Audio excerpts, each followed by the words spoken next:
Kalau buat aku, kalau bisa berikan kesempurnaan. Karena kita tidak sempurna bukan berarti kita tidak bisa memberikan kesempurnaan. Itu buat aku.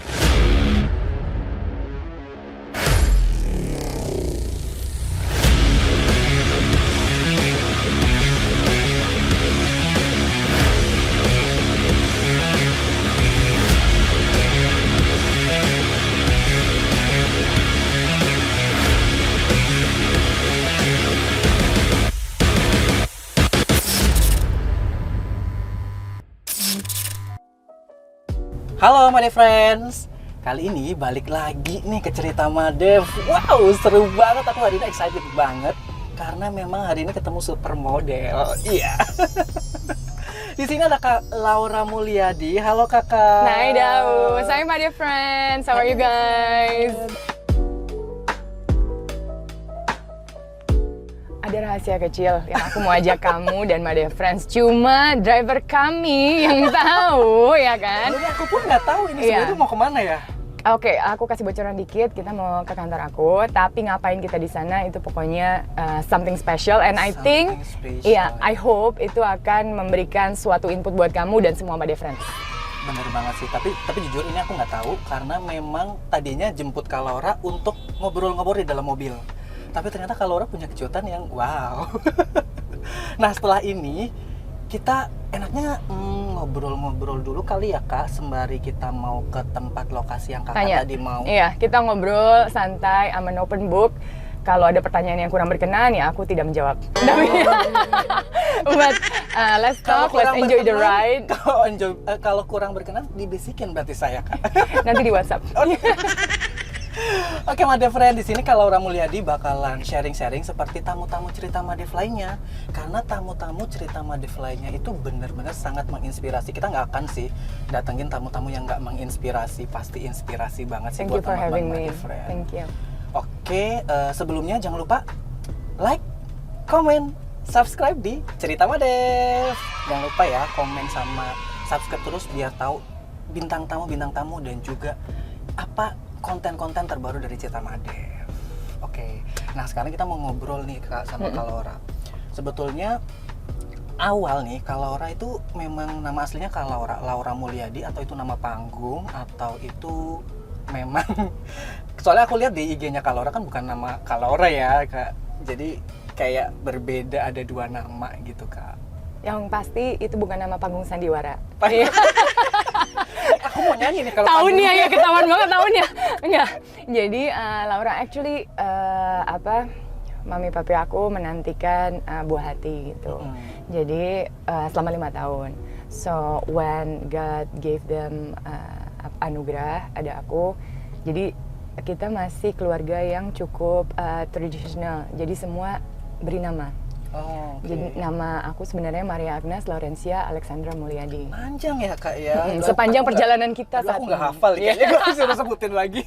Nah makanya itu kamu harus nonton lagi Made Friends ini. Jadi kamu lihat lagi nama aku. Lagi namanya. Kayaknya jadi kuis bisa nih. Betul. Iya, jadi sebenarnya namanya itu untuk Laura sendiri itu pemberian dari mami aku untuk nama panggilan aku. Karena beliau itu suka dengan, I don't know if you know, ada satu buku itu dulu Laura Ingalls. Karakternya Laura Ingalls, seseorang yang ceria, pemberani dan lain-lain gitu. Dan akhirnya mami bilang, oke, nama panggilannya akan Laura. Kalau artinya sendiri apa itu Kak? Laura? Dari yang dari nama Maria panjang Agnes tadi. Itu banyak sih, karena kebetulan Maria Agnes nama baptis aku. Jadi aku dilahirkan dengan kulit gelap, jadi I was a dark baby already. Walaupun keluarga aku banyak kan berkulit terang dan kuning. Dan jadi kebetulan aku lahirnya di 21 Januari, itu Santa Pelindungnya Santa Agnes. Dan Santa Agnes itu kan dibakar. Jadi banyak deh kalau misalnya mau ditelusuri. Jadi memang ada artinya. Terus Maria itu kan ibu gitu, jadi ibu pelindung. So it's a long name, quite meaningful. Cuma kayaknya durasi kalimu nggak cukup. Tapi yang aku ingat selalu dari kecil itu adalah memang kalau misalnya kita absen kan dulu dipanggil nama panjangnya ya kan. Panjangnya. Antara terus nanti kalau ujian itu kita ngelingker-ngelingkerin kan panjang. Nah, tapi kalau teman-teman I always introduce myself sebagai Laura karena memang itu pemberian dari Bunda, Mami. Gitu. Kalau nama IG-nya itu Kak? Oh, kalau sosial media. Yeah. Jadi aku dari dulu udah pakai sosial media itu for my own personal use sebenarnya. Dan buat aku it's a platform where I can actually show people untuk menunjukkan aku seperti apa gitu. Jadi kalau Nera Farfalla itu artinya hitam kupu-kupu. Oh. Di bahasa Itali. Sebelum aku kenal orang Itali ya. Jadi memang aku suka banget kupu-kupu. My alter ego kali ya. Jadi kalau buat aku ngelihat hidup itu perlu transformasi. Jadi, selalu. Dan itu nggak berhenti di satu titik. Jadi akan selalu ada transformasi. Saat kamu cuma kepompong gitu, quote and quote ya, ada lagi jejak yang akan kamu jalanin. Dan menurut aku semuanya indah prosesnya, tapi yang paling indah saat kamu menjadi kupu-kupu di bayangan aku. Jadi ya nggak perlu takut atau apa, oh lagi begini, orang lagi bilang kamu jelek, orang lagi bilang kamu what are you? Oh cacing, aduh nggak mau gitu misalnya. Ya, I've been through that dan aku ngelihat binatang yang memang aku sangat suka metamorfosisnya itu kupu-kupu. Iya, dan kenapa hitam kupu-kupu dan kenapa bukan kupu-kupu hitam? Kalau ditranslate ya, literally secara harafiah tuh hitam kupu-kupu. Jadi karena menurut aku hitam adalah salah satu warna yang berani. Jadi ya udah, kamu mau suka aku, kamu nggak suka aku, I'm that gitu and everlasting. Jadi buat aku ya cocok aja dengan diri aku. So I use that name. Jadi waktu ada acara TV beberapa tahun yang lalu diminta sih sebenarnya untuk ganti biar banyak followersnya gitu, pakai nama sendiri aja, nama yang kamu bilang nama panggung misalnya Laura Mulyadi. Ya tapi buat aku sosial media sendiri aku nggak pernah ya aku bersyukur ada klien yang mau bekerja sama dengan aku through my social media, tapi I actually use my social media for my personal use gitu. What I think, what I believe, and what I experience gitu sih. Untuk sharing kehidupan, untuk sharing ini juga kali ya. Iya, untuk kebahagiaan aku sendiri gitu. Iya, memang untuk benar-benar personal banget kan kalau sosial media ya. Iya. Wah, tapi memang artinya bagus sih, aku speechless. Thank you. Karena memang makna kupu-kupu kan juga dia bermetamorfosis ya. Jadi memang benar-benar kelihatan banget kayak apa sih yang kadang orang kayak dijelekin atau apa, tapi akhirnya dia bisa loh untuk membuktikan dirinya. Sesuatu yang indah gitu. Iya, indah dan berguna. Karena buat aku ada memang manusia ya, maksudnya kita kan ya itu kan analogi aku ya. Aku melihat kupu-kupu itu sesuatu perubahan dan jalan yang indah gitu. Ada orang yang suka dengan anjing, ada orang yang suka dengan lion, ada orang yang suka dengan ikan. Mereka pasti punya apa yang kamu suka itu kan biasanya paling nggak bersentuhan atau bersinggungan, bukan bersinggungan tapi mungkin bersentuhan dengan apa yang kamu jalani dalam hidup kamu. Betul. Aku lihatnya seperti itu ya. Dan aku melihat kenapa kupu-kupu enteng aja gitu, maksudnya dengan indahnya tanpa usaha terlalu besar dan tanpa ribut, tanpa suara, tanpa harus menunjukkan, dia memberikan nggak cuma keindahan tapi kegunaan untuk ekosistem dunia gitu loh. Dan I think buat aku sih, aku pingin jadi pribadi yang seperti itu. Aku nggak perlu, we don't need to be loud atau apa, yang penting apa yang kita lakukan ya aku hargain semua prosesnya, baik itu buruk, baik itu baik, menuju baik, atau mungkin namanya kan berputar ya, menuju buruk. Tapi intinya aku pingin apa yang aku lakukan dalam hidup nih, kesempatan Tuhan beri, ya semoga bisa indah untuk diri aku dan orang-orang yang aku sayangi dan berguna untuk yang aku bertemu atau jalankan. Luar biasa sih, itu inspiratif banget. Asik, tambah terang nih kayaknya. Jadi aku gak inspiratif langsung nih, cahaya langsung. Cahaya ilahi langsung menyorot ya. Tapi kalau misalnya nih Kak, di keluarga Kalora sendiri, itu memang keluarga model juga atau memang awalnya, kenapa sih Kalora mau terjun ke dunia model gini? Pertamanya kerja kantoran juga atau enggak? Nggak ada sih sebenarnya yang modeling atau terjun ke dunia entertainment, nggak ada. Sebenarnya keluarga aku banyak yang kantoran, actually majority kantoran, ada yang punya usaha, ada.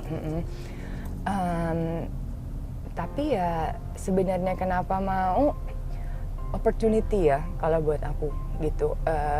Karena waktu itu aku dapat beasiswa untuk sekolah di Belanda, and I came from a very modest family, kayak keluarga aku sebenarnya sederhana. Dapat beasiswa untuk sekolah, kenapa enggak? Ini ada kesempatan gitu. Walaupun waktu itu Inggris aku juga pas-pasan, belajar bahasa Belanda juga nggak pernah, nggak bisa. Begitu dites, kita ada tesnya masuk, syukur pada Tuhan aku lewat. Ya udah deh, beraniin aja berangkat gitu. Dan tapi untuk di sana kan kita realitas ya, itu kan mimpi ya. Terus realitasnya adalah ya aku tidak bisa memenuhi kehidupan sehari-hari kalau memang misalnya aku tidak bekerja. So thus I work, kerja di restoran. I gain a lot of weight, itu karena stres. Di Belanda? Di Belanda. Oh, jadi waktu aku sekolah memang kita boleh bekerja, tapi gitu ya? Iya dengan limitasi ya pastinya. Karena kan kita pakai visa untuk sekolah, gitu. Izin tinggal sekolah. Nah, akhirnya aku kerja di sana, dan salah satu dari klien aku, beliau itu pemilik agensi. Dan beliau bilang, makan nih biasa gitu. Dan beliau bilang, kalau memang misalnya kamu bisa hilangin ini semua, come to my office and I will book you gitu. I even will sign you. Nah, tapi sebelum dari itu sebenarnya pas di Indonesia, aku sempat sekolah modeling, tapi bukan karena mimpi pengen menjadi model, bukan. Untuk belajar postur, untuk belajar pengetahuan, oh ada loh manusia lain yang setinggi kamu. Karena kan susah ya, maksudnya aku nggak ngelihat banyak gitu di sekolahku. So itu terima kasih banget untuk papi mami aku, karena mereka walaupun mereka tidak mendukung awalnya untuk karir itu, mereka melihat this is an education that my daughter needs supaya membangun confidence-nya dan pengetahuan dia gitu loh. Karena dulu aku sempat slouch, sempat yang kayak bungkuk juga, nggak pede dengan kulit aku, kena bulian. So you know what, ini ada kok yang lain seperti ini gitu. The chance and the opportunity came saat aku di sana. Dan begitu di sana, aku langsung mikir gitu, sambil cari tahu ya sebenarnya kerjaan model seperti apa yang jelasnya gitu loh. Karena kan model di model internasional yang sebenarnya bukan model internasional, model di setiap negara itu berbeda. Iya, apa yang dibutuhkan itu kan secara garis besar sama, tapi spesifik itu kan agak berbeda gitu. Kerjaannya apa aja, terus pandangan masyarakat, oke yang ini seperti apa dan lain-lain, itu kan semuanya harus aku pikirkan gitu. Dan aku pikir ya why not begitu, ini motivasi juga, kalaupun misalnya aku nggak diterima jadi model, paling nggak aku udah nurunin berat badan yang I let myself go gitu at that time, karena makannya terlalu banyak kan, karena kangen rumah. Jadi itu pun juga, dulu sempet kayak berat badannya juga, ini juga kayak... Aku naik banyak banget, 35 kilo mungkin ya, lebih mungkin ya, pokoknya more than 30 kilos gitu. Tapi awalnya memang benar-benar gak niat jadi model ya awalnya? Enggak, mimpi aku, maksudnya kalau boleh jujur nih, enggak, maksudnya Laura kecil pernah pengen jadi model, ya suka lihat gitu, wah kerennya dia, tapi model bukan salah satunya sih. Kalau awal karirnya jadi model itu berarti saat di Belanda gitu ya? Yang mencetuskan tuh, wah kayaknya nih aku harus jadi, atau aku akan menekuni bidang ini. Awal karir banget, kebetulan aku di Indonesia. Kalau misalnya ditanya pekerjaan pertama ya sebenarnya, pekerjaan pertama I was in Indonesia, itu aku 14 tahun, ditawari sama salah satu majalah di Indonesia untuk photoshoot. Di scout sama orang, aku photoshoot, tapi my family, orang tua aku kebetulan jangan dulu deh, mungkin pendidikan dulu gitu, oke. Dan buat aku ya nggak masalah gitu, jadi aku nekunin itu, aku sekolah modeling lagi untuk meningkatkan percaya diri aku, tahu cara jalan yang baik bagaimana, posturnya bagaimana. Setelah itu, pas aku ke Belanda, begitu aku ketemu sama Emily Bowman, si pemilik agensi ini, dia ajarin aku, oke, foto yang benar gini. I did some photo shoot here, tapi aku nggak bisa bilang aku modeling sih saat itu, enggak. Itu cuma proses. Kalau menurut aku yang ngajarin pertama kali. Kalau dia sebenarnya lebih membuka wacana ya buat aku, dan juga membuka kesempatan aja. Nih lah, like I was asking myself, ini loh seperti ini dunianya, kamu tertarik apa enggak? Kalau di pikiran aku ya, kayak begitu gitu. And at that time aku ngerasa, dan aku cukup dewasa untuk mengambil keputusan itu, dan aku bilang, you know what, I actually love this industry. Kenapa nggak aku belajar lebih untuk industri ini? Tetap kuliah, tapi on the other side, ini sesuatu yang interest diri aku juga gitu. So ya udah akhirnya aku jalanin sampai sekarang. Panjang ya ceritanya ya. Panjang banget. Mudah-mudahan bensinnya cukup. Tapi dari Kak Laura orang tuanya pasti support kan? Nggak selalu, seperti yang tadi aku bilang, nggak sih sebenarnya mereka kebetulan salah satu yang kurang mendukung. Kalau sebenarnya kalau mami sama papi sih ya seperti yang tadi kamu bilang, mungkin karena mereka belum mengenal dunianya. Iya, betul. Karena kebanyakan gitu loh, kalau di sini dan di dunia ya yang aku lihat, orang itu terlalu mudah berasumsi dan percaya terhadap asumsi tanpa tahu sebenarnya kenyataannya itu seperti apa. Jadi dari asumsi itu mereka langsung beropini gitu. Dan untuk orang tua pastinya kan mereka mau yang terbaik buat aku. Because they didn't know sebenarnya model tuh apa. Dan saat itu kan maksudnya belum seperti sekarang yang memang banyak berita tentang ini, yang mereka tahu ya hanya yang mereka lihat dan hanya yang diberitakan oleh media yang saat itu memegang gitu loh. So ya itu keputusan yang memang aku ambil sendiri because at that time it became my dream, my passion. So you know what, I'm gonna do this. Karena orang itu berpikir model, maksudnya mami aku atau papi aku dulu kayak ngapain sih kamu udah sekolah tinggi-tinggi gitu, ujungnya jadi model gitu. Tapi sebenarnya ya itu dia, ujungnya kan kita yang menentukan gitu. At the end of the day, semua yang kita jalankan kan itu pasti ada garis finishnya, ada yang mau kamu capai. Nah, at that time yang mau aku capai adalah aku mau jadi model profesional di Indonesia dan kalau bisa di kancah internasional. That is my ujungnya gitu loh. Tapi kan untuk mencapai itu, ya itu kan mimpi. Untuk mencapai itu kan berarti aku harus mikir, aduh aku harus apa lagi nih? Karena koneksi aku nggak ada, apa semua aku nggak ada. Dan aku bukan aku tidak dilahirkan sebagai tipe yang saat itu mudah untuk masuk industri ini. Gitu. Mendapatkan privilege lah ya. Exactly, iya. Jadi memang aku badannya tinggi. Aku terima kasih Tuhan aku dilahirkan dengan proporsi. Berapa kalau Laura tingginya? Aku 181. Wah, 181. Iya. Sama aku beda 10 cm. Makanya kita dudukan sekarang. Kalau duduk sama. Kalau duduk sama. Tapi kalau misalnya berdiri ya itu benar-benar kelihatan banget. Gitu. It doesn't matter. Karena kalau buat aku ya itu industri selalu berubah. Ada perubahan-perubahan gitu. Memang ada patokannya.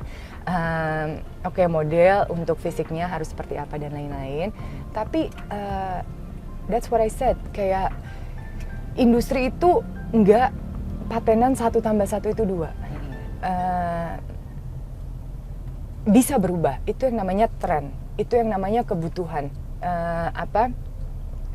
Ya dulu ada yang model, misalnya gini, kalau misalnya kita nanya soal model ya, dulu kan yang painting, kalau kamu lihat painting kan banyak perempuan lah, misalnya kecantikan nih, itu yang tubuhnya sintal dan lain-lain. Painting that we appreciate today, itu banyak orang yang menggambarkan seperti itu. Karena memang saat itu yang dibutuhkan seperti itu, yang dilihat sebagai kriteria cantik seperti itu. Luar biasa seperti itu. Lalu muncullah di fashion misalnya, yang tahun 50-an, oh ya housewife. Mungkin kamu nonton filmnya apa tuh, yang Nicole Kidman tuh, Stepford Housewives. Jadi yang enggak ya, abis ini nonton. Ya, itu yang wanita sempurna. Jadi saat itu fashion bergerak, oke, tipenya seperti itu dan juga baru mulai. Jadi ya yang digunakan ya seperti itu. Lalu tahun 60-an, harus yang cantik, mukanya yang perfect dan lain-lain. Lalu tahun 70-an beda lagi. Lalu muncullah Twiggy yang memang harus model tuh harus kurus seperti apa. The change selalu ada. Sampai sekarang pun berubah gitu. Di Indonesia pun kayak gitu. Trennya dulu yang wajahnya 100% Melayu, Indonesia. Lalu ada muncul lagi yang wajahnya sempat yang Oriental, Asia. Lalu kedatangan dari model luar yang wajahnya Western. Lalu keluar lagi sekarang yang real people, ya kan? Yeah. So kalau mau dibilang ya tren selalu berubah gitu. Dan siapa yang bisa bilang aku nggak punya kesempatan itu? Kalau aku bisa duduk di sini, kamu nanya aku soal ini, I am the living proof. Aku bisa merubah stereotip itu, and I think everyone can too, gitu. Iya, setuju sih aku sih, benar sih. Ya. Terus kalau misal ini, berarti kan kalau ceritanya kalau orang begitu, ada patokan nggak sih Kak kalau misal kayak model itu? Kalau dulu ya aku ya kayak misal 3 atau 4 tahun yang lalu itu kan ada mindset bahwa model itu harus yang cakep, harus yang putih, tinggi, langsing. Kayak kalau misal buat kebetulan model iklan dan lain-lain itu kayak harus yang istilahnya this is perfect, itu benar sempurna banget, kayak istilahnya manusia itu tuh diciptakan sangat sempurna. Apakah pakem ataupun mindset seperti itu tuh menurut Laura gimana tuh? Menurut kamu gimana, Dang? Kalau menurut aku sih sebetulnya aku juga nggak tahu ya tentang dunia permodelan dan juga industrinya seperti apa. Cuma kadang kalau misalnya kita melihat kayak iklan ataupun apa, aku sih lebih suka sesuatu yang bisa dipakai sama kita juga, kayak misalnya iklan baju. Kan kadang kayak orang yang gemuk nih ya, maaf ya, itu kayak kerasa kesindir nggak sih kalau semua iklannya itu buat orang yang badannya sebagus itu gitu. Kalau aku sih dulu berpikirnya gitu sih. Lihatnya gitu, oke. It's a very good question actually. Kalau buat aku sih gini, kembali lagi ke tipe model apa, ya kan? Karena model itu ada beberapa jenis. Ada yang namanya runway model. Jadi kalau runway model itu lebih mudah masyarakat itu untuk menerjemahkan secara harfiah adalah manekin yang berjalan. Gitu. Jadi kenapa runway model itu menggunakan sekarang ini setelah Twiggy itu, dan banyak idol lain yang mendobrak stereotip, oke, memang harus seperti ini gitu, ukurannya seperti itu. Karena kenapa? Runway model dia adalah manusia yang memberikan jiwa, ini menurut aku ya, terhadap koleksi yang desainer ciptakan. Jadi mereka punya idealisme, oke, karya aku seperti ini. Dia kan mereka orang-orang kreatif ini menggunakan manekin sebagai ukuran sebagai contoh. Jadi saat sesuatu yang berjalan digunakanlah model runway yang ukurannya kurang lebih sama dengan contoh. Iya. Jadi sebenarnya awalnya itu ya, kalau menurut aku bukan oh ya harus seperti ini, enggak. Itu kembali lagi bagaimana brand atau marketing atau yang lainnya menciptakan oke, ini harusnya seperti ini, enggak. Tapi sebenarnya memang ya ada patenan ukurannya. Itulah yang dinamakan runway model. Tapi again nowadays kan udah ada yang plus size model, udah ada yang real people gitu. Jadi berubah ya. Oke, tergantung konsep juga dari desainernya itu sendiri ya.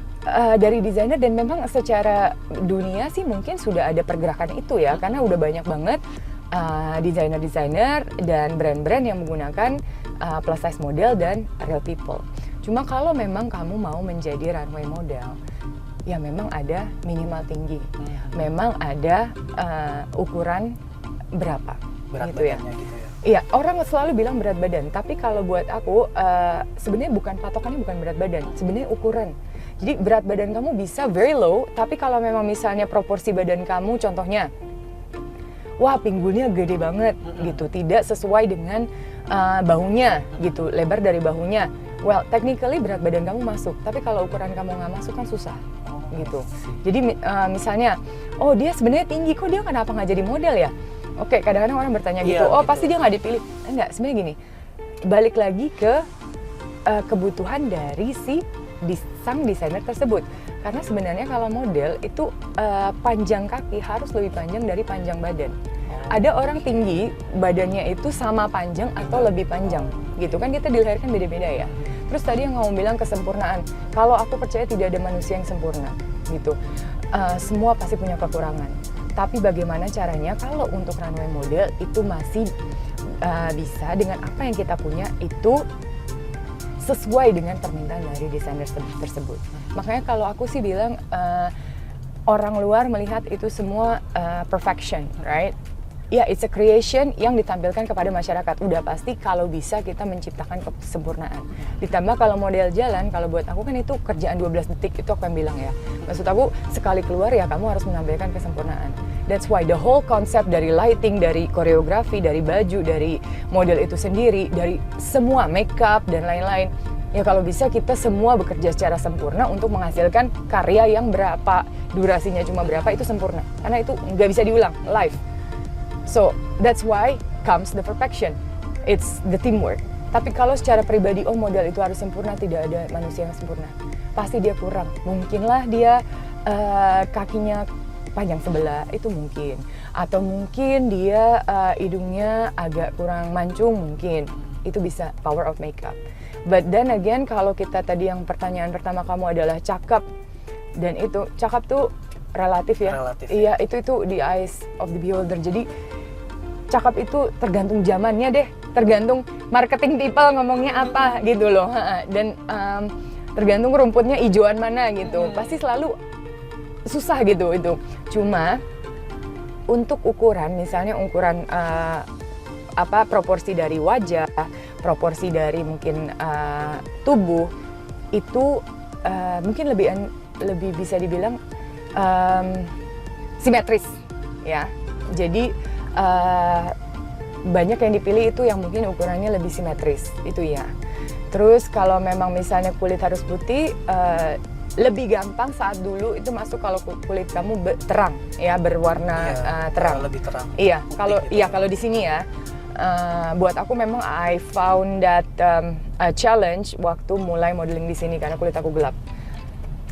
But again, it isn't impossible karena I'm here with you, gitu. Jadi ya pasti bisa, gitu. Pasti bisa ya. Luar biasa sih. Speechless. Tapi kalau misal kita lihat nih, kalau teman-teman Made Friends di sini lihat di Instagramnya Kak Laura juga sering banget sih sharing tentang keluarganya di family dan juga di anaknya juga ya. Itu sempat sih aku kepikiran gini, kalau wah Kak Laura ini udah super model tapi juga super mom. Karena gini sih, kalau kita mempunyai satu profesi yang, kalau aku sih bilang jadi model tuh susah ya. Aku nggak tahu kalau misalnya Kak Laura jadi model susah nggak sih Kak? Pernah jalan catwalk nggak? Waktu pas SMA bantuin kakak saya. Jadi kebetulan tuh kakak aku tuh jurusannya itu kayak tata busana gitu. Nah kemudian dia tuh kayak ujiannya harus bikin baju, terus jalan gitu. Bukan jalan sih, jadi aku memperagakan baju yang dibikin sama kakakku. Akhirnya karena kakak aku gak punya nih model yang buat jalan itu, aku pernah, itu tuh satu kali, dan itu tuh kayak kaku dan gak bisa, kayak malu karena ketika jalan kan yang lihat semuanya Kak. Jadi kayak wah ini semua orang liatin aku, jadi aku tuh kayak grogi. Apalagi waktu itu aku masih kecil kan, waktu itu masih SMP. Jadi benar-benar nggak punya keberanian untuk tampil di depan umum juga. But you did it, right? Iya. Tapi dengan kayak grogi gitu ya. Yang karena itu first time juga untuk benar-benar, dan memang bantuin kakak juga gitu sih. Walaupun setelah itu nilainya kakak aku juga bagus. Syukur pada Tuhan. Iya, karena memang yang dinilai kan juga dari sisi bajunya kan yang dikenakan. Betul juga sih kata Kak Laura. Jadi memang runway itu kan tergantung kebutuhan dari si desainer itu kan. Konsepnya apa, kita mungkin sebagai model juga harus mengikuti. Gitu sih. Ya aku sih termasuk salah satu yang memegang pemikiran dan pedoman itu dalam melakukan pekerjaan aku ya sebagai model gitu. Baik itu model runway ataupun model komersial. Dan sekarang kan ada model social media juga yang baru, digital. So, model komersial ya, misalnya kamu mau bilang yang tadi, ya memang membutuhkan wajah yang banyak disukai masyarakat gitu. Jadi kalau mau bilang cantik, cakep atau apa, ya agak sulit ya kalau aku harus pilih kata itu, tapi digemari, banyak disukai dan bisa diterima masyarakat gitu, atau yang membuat suatu hype di masyarakat itu. So kalau misalnya yang kayak kamu tadi, kamu jalan itu buat aku sih bravo banget sih, maksudnya untuk nyoba, untuk bisa, karena ya itu ya kalau udah bisa berani bilang oke, I wanna do this job, I wanna do it gitu misalnya, ya nggak boleh tanggalkan profesionalisme. Dan ya itu sih kalau buat aku, kalau bisa berikan kesempurnaan, karena kita tidak sempurna bukan berarti kita tidak bisa memberikan kesempurnaan. Itu buat aku. Nah kalau balik lagi nih, tadi kan aku tanya juga kan, kalau supermom sama supermodel itu gimana sih Kak Laura membagi waktunya juga? Karena aku sering lihat banget di Instagramnya Kak Laura tuh sering sharing juga bareng sama keluarga, apalagi sama anaknya lucu banget sih. Gitu. Oh, yeah. Thank you. Thank you banget sebelumnya. Tapi menurut aku sih aku sendiri sebenarnya masih jauh lah kalau dari super mom. I'm trying my best untuk kedua anak aku. Ya kalau menurut aku sih hidup itu harus seimbang ya. Maksudnya ya kita punya mimpi dan satu sih ya orang beda-beda. Tapi kalau buat aku yang bikin aku bangun tidur dengan bahagia itu dan untuk menjalani hari yang baik itu mimpi-mimpi aku gitu. Karena sekarang aku berkeluarga dan terima kasih Tuhan diberikan anugerah 2 orang anak yang luar biasa banget. Mereka adalah bagian dari mimpi aku setiap hari gitu. So bukan berarti aku nggak bisa menjalankan misalnya bisnis aku atau misalnya apa yang aku inginkan di dunia fashion because I love this industry. Tetap bisa, cuma tinggal bagi waktunya gimana. It's all about priority. Karena kalau buat aku gini, tidak ada orang yang terlalu sibuk. Yang ada, ya berarti lu nggak masuk prioritas gue aja. Kalau aku sih gitu ya. Jadi ya tergantung baginya gimana. So 24 jam. Satu hal yang Tuhan itu adil ke semua manusia adalah semua punya 24 jam. Tidak ada yang punya lebih, tidak ada yang punya kurang. Gitu. Orang ada yang dilahirin kaya banget, ada yang dilahirin cakep banget misalnya, ada yang dilahirin sedih banget hidupnya gitu. Aduh, udah gua kalau peribahasa itu sudah jatuh tertimpa tangga, ini pun diinjek. Iya, maksudnya intinya ada kan yang begitu gitu. Itu mungkin kalau orang tanya kenapa sih hidup gue gini banget atau ada yang sombong, gue gini. Enggak. Satu yang paling adil adalah kita semua punya 24 jam. Dan kita semua berhak punya mimpi dan gimana kita menjalankannya gitu loh. So in my life ya mimpi aku cukup pada Tuhan untuk menjadi model internasional, untuk mencapai apa yang aku punya target deh untuk diri aku ya. Maksudnya aku nggak ngomongin orang lain mikir aku seperti apa. For me it's not important to be frank.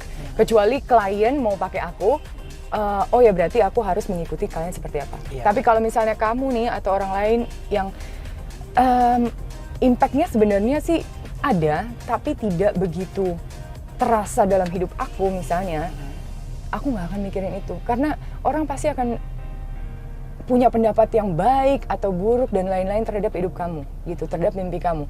Tapi yang penting gimana caranya kita ya atur mimpi kita dan prioritasin. Dan untuk sekarang, aku mencoba banget untuk menyeimbangkan kehidupan aku sebagai seorang profesional, sebagai seorang istri, dan sebagai seorang ibu.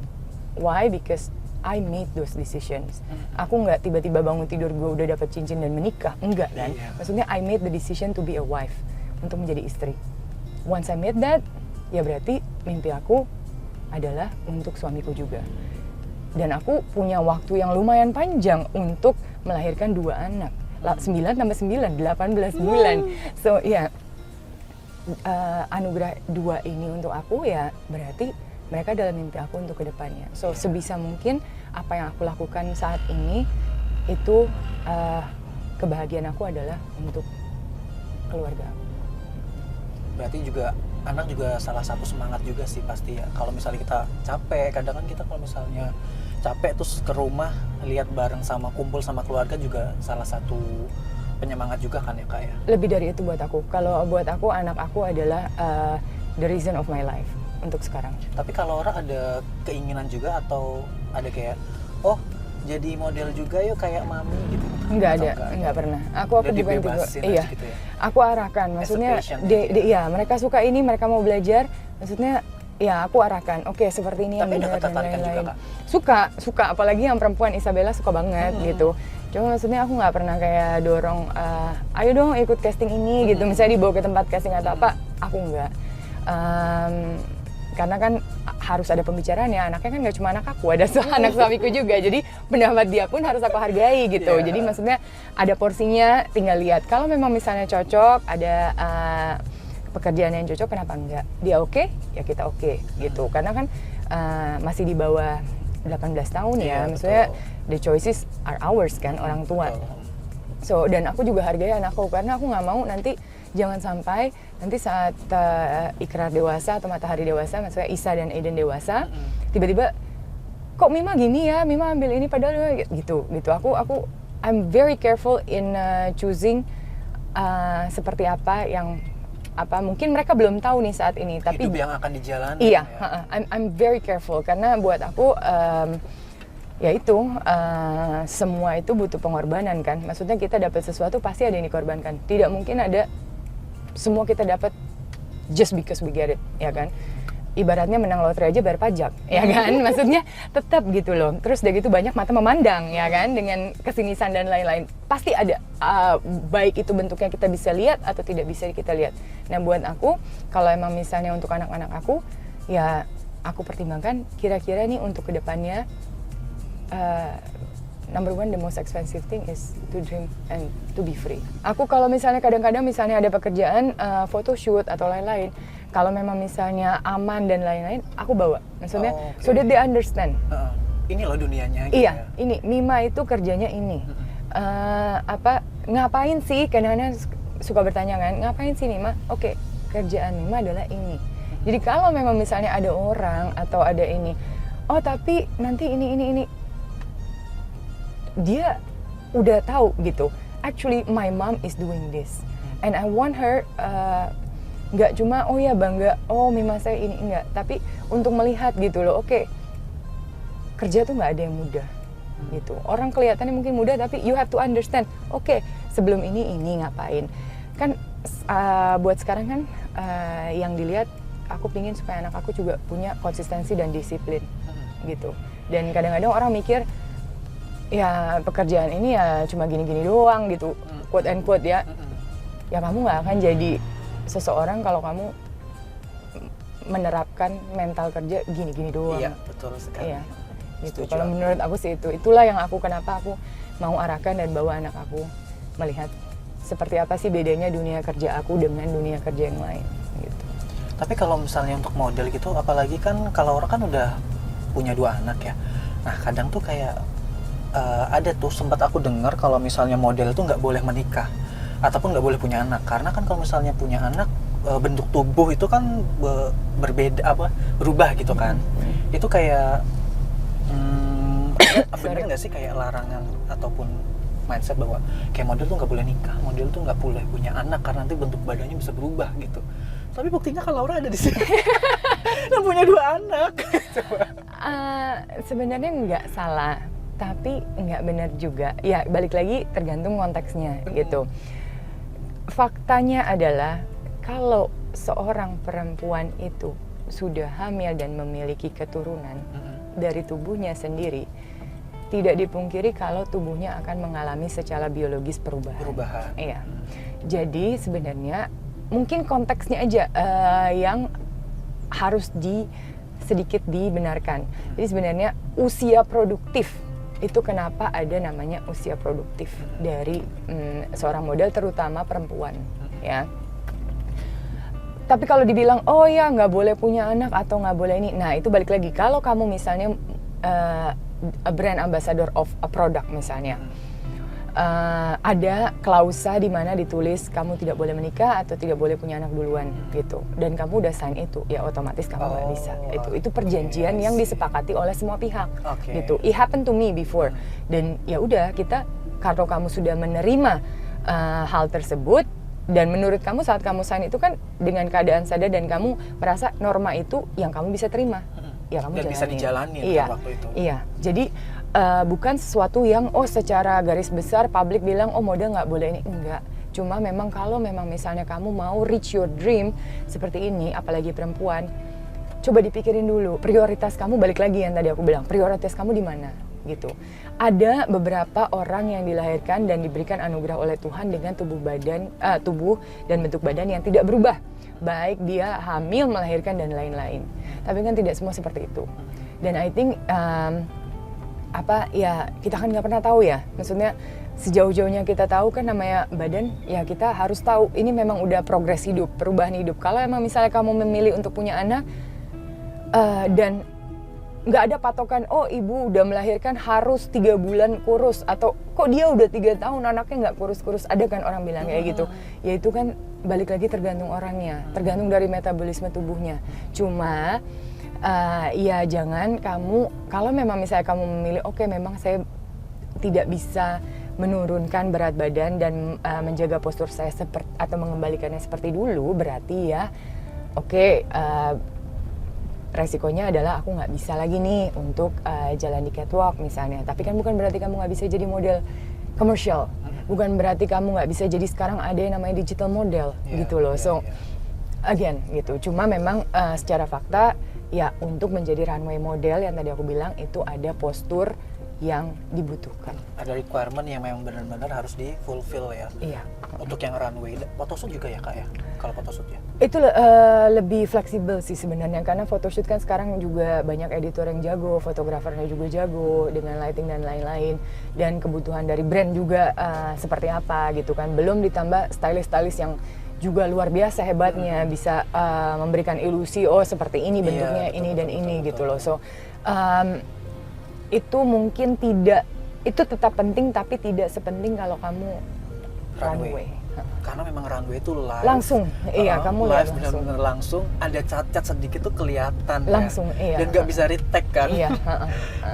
Benar-benar kayak wow, ini kalau live ada satu yang kelihatan dikit cacat pasti langsung kelihatan, nggak bisa retake lagi, nggak bisa dibenerin lagi, makanya tadi harus perfect. Iya.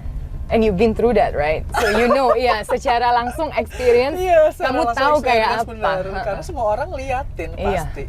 Mau itu kita jatuh saat itu pun juga pasti orang ngeliatin. Kan? Belum lagi mentalnya, karena kenapa? Itu kan misalnya tamunya deket kan, kadang-kadang mulut nggak bisa dijaga ya. Beda dengan netizen yang gue mau baca apa nggak terserah, iya kan? Ini kan langsung plak. Nah itu mau nggak mau, ya salah satu dibalik dari fisik dan X factor yang modal harus punya, mental juga.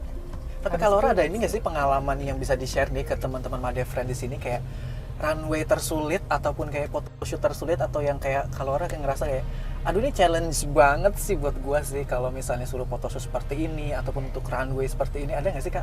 Banyak sih kalau misalnya yang paling kayak waduh sulit banget nih, kayak gua nggak. Yang paling ya banyak sih sebenarnya, maksudnya tantangannya beda-beda sih. Cuma kalau buat aku ditanya paling, mungkin jawaban aku kan berbeda dengan jawaban sebelum-sebelumnya, karena kan ini berbeda. Ada baju yang sulit, ada panggung yang sulit, ada tapi yang paling sulit mungkin ketakutan ya, to actually overcome the fear that I had gitu. Kayak misalnya ketakutan akan harus menyelam karena aku juga nggak terlalu jago berenang dan nggak pernah gitu kan, and I had to do that untuk salah satu kerjaan, dan aku udah ambil kerjaannya gitu, and I'm a kind of person yang kalau aku udah bilang iya ya sebisa mungkin sampai batas aku selama masih bernafas jaga. Iya, selama jantung ini masih berdetak ya. Pokoknya harus kasih yang terbaik pokoknya. Aku udah janji aku jalanin gitu. Aku intinya gitu. Jadi mau keringet dingin kayak mau apa, ya the show must go on gitu. Yang penting kalau masih aku bisa pikir, intinya gini, kalau aku masih bisa pikirin strategi apa yang harus gue lakuin untuk itu misalnya, pasti aku jalanin gitu. Ya itu agak takut sih, harus diving ke dalam, terus harus dengan kamera dan lain-lain apa gini. To be frank, it was a big challenge for me gitu. Ya mau gimana? Udah di situ, aku udah terima, kru udah ada di sana, dan aku udah punya anak bimbingan aku di sana. So you know what? Let's do this. Dan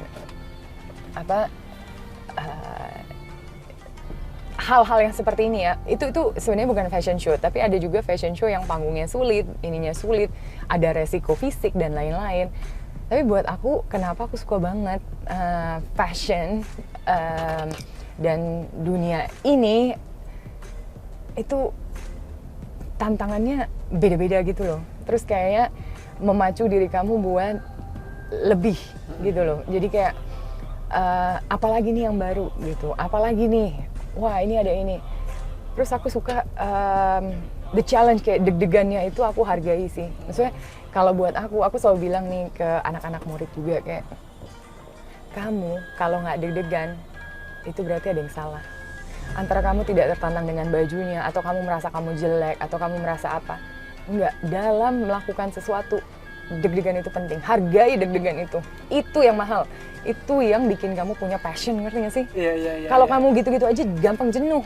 Tapi justru yang sesuatu yang bikin kamu tertantang itu akan bikin motivasi diri kamu untuk melakukan yang terbaik, terindah. Deg-degan nggak salah ya. Kalau buat aku hargai, tapi gimana caranya? Jangan kamu hargai doang ya. Wow, gue deg-degan, yes, gue pasti hebat. Enggak lah. Maksudnya iya, confidence-nya itu harus pas. Jangan terlalu tinggi, jangan terlalu rendah. Aduh, gue nggak bisa nih, gue deg-degan. Aduh, keringetan terus lemes. Gitu, enggak. Atau maksudnya, aduh, pasti aku akan jadi yang gini-gini. Tapi kamu nggak diimbangi dengan pengetahuan yang cukup. Kayak misalnya, kalau kamu jatuh terus nanti bangunnya gimana kamu nggak tahu. Terus misalnya wah kalau tiba-tiba lampunya mati ini gimana? Pernah satu kali show karena angin badai, jadi agak besar anginnya. Itu mau runtuh panggungnya. Jadi lighting dan lain-lain mau runtuh. Itu saat model lagi jalan gitu? Iya, kita lagi fashion week. Itu lagi fashion week, udah gerak, panggung udah gebrak gitu. Terus udah tamu-tamu udah pada kenceng nih omongannya. Aduh gini-gini, ada malah yang udah keluar ke exit door gitu kan. Karena saking takutnya kali ya? Karena itu udah goyang. Daus itu benar-benar goyang, lampunya kelihatan goyang gitu. Ya, show tetap jalan. Di depan tetap ada koreografernya, musik tetap jalan. Semua jalan, kita tetap ganti baju kedua, kita tetap jalan dan tetap standby.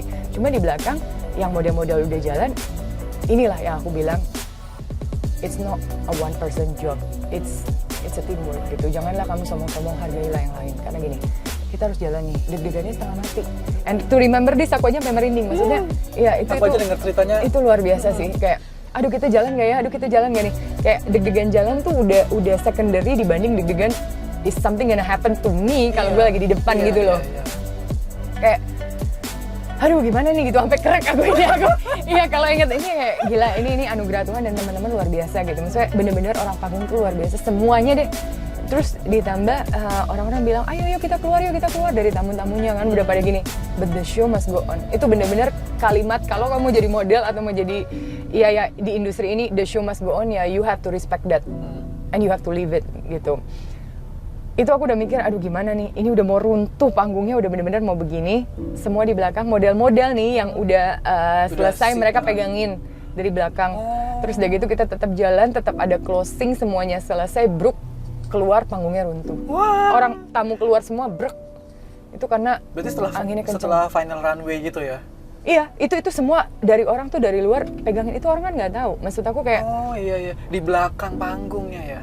Di belakang, di samping, di mana-mana itu anginnya kencang banget. Itu maksudnya itu luar biasa banget sih. Itu kayak ya antara gimana ya? Ya itulah maksudnya aku cuma bisa bilang the show must go on. Tapi jangan pernah anggap kita bisa jadi yang tapi jangan lupa untuk jadi yang itu ada orang di sekeliling kamu. Iya, betul sekali, aku setuju. Iya.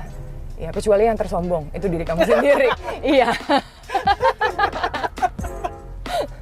Ya gitu. Jadi serius nih. Terus ngomong apa lagi? Menarik banget gak sih teman-teman di sini ceritanya sama Kak Laura? Aku juga sampai yang terbengong-bengong. Nah, lagi kan terbengong-bengong. Terbengong-bengong lagi. Tapi BTW nih, aku tuh udah siapin bukan kado ya, apa ya ini? Surprise kali ya buat Kak Laura. Kita jadi surprise iya tadi aku mau kasih surprise ke Kak Laura, ternyata Kak Laura juga kasih surprise juga ke aku. Ini aku ada satu surprise buat Kak Laura. Nah mungkin Kak Laura punya cerita kali ya buat ini. Coba aku ambil di depan. Apa tuh? Bentar ya. Ada di depan. Oh my god, udah kelihatan. Aku tahu ini siapa yang membocorkan. Jadi ini buat Kak Laura. Jadi Kak Laura itu suka banget sama tahu. Aduh, aku nyebutnya namanya jeletot. Tahu jeletot atau tahu isi lah ya. Tahu isi kan ya Kak? Ini. Kak Laura punya cerita nggak? Ini boleh loh kita cemil-cemil di sini. Ini aku sudah tahu siapa. Enggak, sebenarnya aku emang nggak cuma pengetahuan yang suka, aku juga suka tahu-tahuan. Oh, suka tahu-tahuan juga, tapi pokoknya semua yang berhubungan dengan tahu aku suka. Iya. Dan kebetulan saat aku bekerja bersama pembocoran tahu isi ini ya. Okay. Itu sebenarnya aku ngiler dengan, karena mereka suka nyemil tahunya gitu loh. Terus aku suka kayak, kayaknya itu enak, itu tahu apa gitu. Aku baru kan waktu itu kerja di perusahaan tersebut. Terus dari itu, wow gila, ini gue suka banget dalam hati aku. Semua jenis tahu aku suka. Oh iya. Kecuali tahu bacem. Bukan karena apa-apa, tapi karena itu agak sedikit manis. Aku kurang Manis, suka iya manis. benar. Aku waktu hamil anakku Isabella, itu aku kan nggak tahu waktu itu sudah hamil ya. Aku waktu itu ada di Eropa. Wah, tahunnya jadi tambah mahal ada di sini. Maaf karena ini bukan endorse guys, jadi dihadapin Jadi ke begini. sini. Oh my god, terima kasih. Iya, jadi waktu itu aku nggak tahu kalau aku sudah hamil. Jadi pas lagi road trip di Eropa gitu, kok aku jam 2 pagi kebangun gitu. Aduh, gue kemimpian nih tahu Sumedang, parah. Terus aku kayak bangunin suamiku kan, amore gitu. Aduh, aku pengen banget tahu Sumedang gimana nih ya. Tapi itu posisi belum tahu kalau misalnya lagi hamil. Nggak tahu. Jadi kita berusaha, tapi memang waktu itu belum diizinkan Tuhan. Ya udahlah, serahkan aja gitu. Tiba-tiba, aduh gue kok kemimpi terus ya tahu Sumedang ini gitu. Udah tuh, akhirnya udah balik ke Itali. Aduh, aku masih kemimpi tahu Sumedang. Terus aku ingat banget dia kesal karena aku bangunin terus. Udah gitu dia bilang gini, nanti kalau kamu hamil, kamu minta tahu Sumedang, baru aku cariin gitu. Sekarang udah deh gitu, karena aku kebiasaan karena aku suka banget makan kan. I think food, I appreciate food so much. Menurut aku makanan tuh salah satu karya seni yang luar biasa deh. Aduh, enak banget soalnya bikin orang happy gitu kalau loh. misalnya supermodel tuh nggak boleh makan banyak kok kan. Iya, kirain ya. jaga badan iya. Cuma kan bukan berarti kita nggak boleh suka. Aduh, aku suka banget. Kalau buat aku salah satu kebahagiaan duniawi adalah makanan. Makanan itu luar biasa. Buat aku ya, I appreciate seni ya. Tapi memasak itu juga seni sih. Gila men. Oh my god. Anyway, jadi akhirnya kita tes dan aku hamil. Aku langsung minta ke dia, oke, gue positif nih. Mana tahu Sumedang gue. Nagih langsung ya. Nagih Gila. langsung. Ini luar biasa sih. Ini boleh Kak dimakan Kak? Oke. Langsung boleh.